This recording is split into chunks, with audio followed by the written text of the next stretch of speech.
പൂക്കളുടെ കാര്യത്തിൽ ഒരു കോംപ്രമൈസും ഇല്ല. സീസൺ ആയിക്കഴിഞ്ഞാൽ നിറച്ച് പൂക്കളുണ്ടാകുന്ന ഒരു ചെടിയാണല്ലേ ഡാലിയ ചെടി. പിന്നെ ഈ ചെടിക്ക് അത്യാവശ്യം ഒരു കെയറിംഗ് ഒക്കെ കിട്ടിക്കഴിഞ്ഞിട്ടുണ്ടെങ്കിൽ ഒരിക്കലും ഇത് നശിച്ചു പോവില്ല.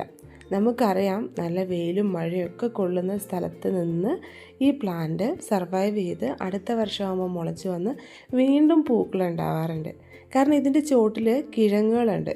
ചെറിയ ചെറിയ കിഴങ്ങുകൾ ഫോം ചെയ്ത ചെടികൾ അത് വലുതായി പ്ലാന്റ് നശിച്ചു പോകുന്ന സമയമാകുമ്പോഴേക്കും മെച്ചുറായിട്ടുള്ള സീഡ്സായിട്ട് മണ്ണിനടിയിൽ അവശേഷിക്കുന്നു.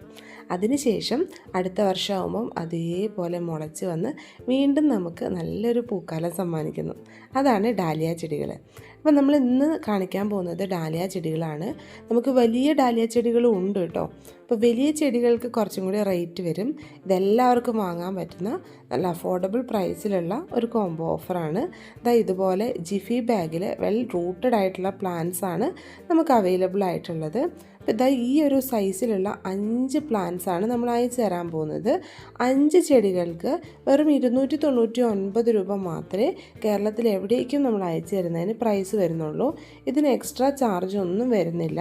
നമ്മൾ DTDC കൊറിയർ വഴി അല്ലെങ്കിൽ സ്പീഡ് പോസ്റ്റ് വഴിയാണ് ഈ പ്ലാന്റ്സ് ഒക്കെ അയച്ചു തരുന്നത്. സ്പീഡ് പോസ്റ്റ് വേണ്ടവർ പ്രത്യേകം പറയണം, അല്ലെങ്കിൽ DTDC കൊറിയർ വഴിയായിരിക്കും അയക്കുന്നത്. ഡാലിയ ചെടികളൊക്കെ ആവശ്യമുള്ള ആരെങ്കിലും ഉണ്ടെങ്കിൽ നമ്മുടെ ഈ കാണുന്ന വാട്സപ്പ് ത്രൂ ആണ് ഓർഡർ ചെയ്യേണ്ടത്. ഈ നമ്പറിലേക്ക് വാട്സപ്പിൽ ഡാലിയ എന്ന് മാത്രം ഒരു മെസ്സേജ് അയച്ചാൽ മതി. പ്രത്യേകിച്ച് അറിയേണ്ടതായിട്ടുള്ള കെയറിങ് ഒന്നും ഇല്ലാത്തൊരു പ്ലാന്റാണിത്. അത്യാവശ്യം നല്ല സൺലൈറ്റും വേണം, ആവശ്യത്തിന് നനവും വേണം. ഈ 2 കാര്യങ്ങൾ ശ്രദ്ധിക്കണം. പിന്നെ ആവശ്യത്തിൽ കൂടുതൽ വളങ്ങളൊന്നും ഈ ചെടിക്ക് ആവശ്യമില്ല. അപ്പോൾ നമ്മൾ അങ്ങനെയുള്ള കാര്യങ്ങളൊക്കെ ചെയ്തു കൊടുക്കാതിരിക്കുക. അതുപോലെ തന്നെ ഇതിൻ്റെ വെറൈറ്റീസ് എങ്ങനെയാണ് സെലക്ട് ചെയ്യുന്നതെന്നുള്ളതൊക്കെ നമ്മുടെ ലോങ് വീഡിയോയിൽ പറഞ്ഞു തരാം കേട്ടോ. ഇപ്പോൾ പ്ലാന്റ്സ് വേണ്ടവർ താഴെ കാണുന്ന വാട്സപ്പ് നമ്പറിലേക്ക് മെസ്സേജ് അയച്ച് പ്ലാന്റ്സ് ബുക്ക് ചെയ്തോളൂ. ചാനൽ സബ്സ്ക്രൈബ് ചെയ്യാത്ത കൂട്ടുകാർ ഒന്ന് സബ്സ്ക്രൈബ് ചെയ്ത് സപ്പോർട്ട് ചെയ്യണേ.